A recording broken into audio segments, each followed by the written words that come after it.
I've made videos on 12 different teams since the start of this season, and while I made a Knicks video in September around the time they traded for Mikal Bridges, for whatever reason since their blockbuster trade for Karl Towns, I haven't posted about New York.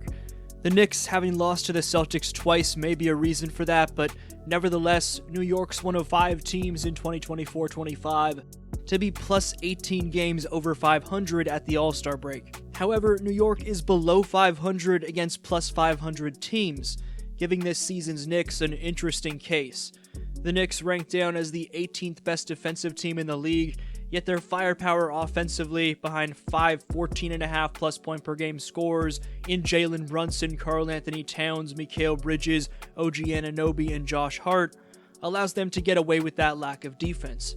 This team ranks second in the league in offensive rating at the All-Star break. You could say it's Jalen Brunson, but the biggest liability defensively for the Knicks is arguably Karl Towns, who gets attacked in the pick and roll a ton and isn't the most effective rim protector.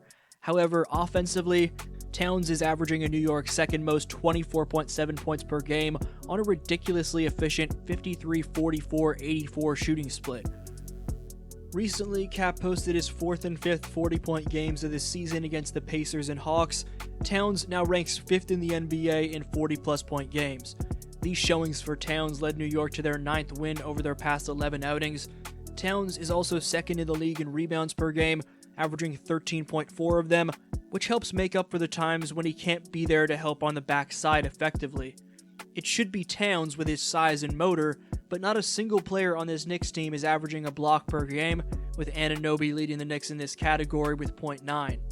Meshing with Towns offensively in their first season together as a pick-and-pop tandem is this Knicks team's number 1 option, Jalen Brunson. JB's point per game average this season has predictably fallen off a tad with the addition of 2 dynamic offensive weapons in Towns and Bridges, but displaying how Brunson's fitting in nicely with Karl and Mikal after a hefty sample size next to each other, Jalen's 7.5 assists per game are a career high. Against the Hawks, Brunson combined with Towns to score 80 points in a down-to-the-wire thriller against Atlanta at MSG, which included JB draining the game winner. The heart of this team in Josh Hart can't be overlooked. In 53 games, Josh has laid everything out there on the line for this 3rd-seeded Knicks team, as Hart's rebounding for his size is world-class. Among shooting guards, Hart's 9.6 rebounds per game lead the association, and if the season ended today, it would be the 2nd straight year where Josh has led his position in this department. In his prime at age 29, Josh dropped 30 on the Pacers in New York's second-last game before the break, and Hart's aforementioned 9.6 board per night average is the highest mark of his 8-year career. They were extremely injured in last year's playoffs and were taken out in 7 at home by a team they just beat in the Pacers, but if they can stay healthy in 2025, there's a decent chance the Knicks can make the conference finals. Only problem with that statement is, New York would be lined up for a second-round series with the 2nd-seeded Celtics, so as interesting of a case that New York has, their 2025 playoff success may be short-lived in a top-heavy Eastern Conference. But let me know your takes on the Knicks down below. This was your boy DFlow, and I'll see you next video.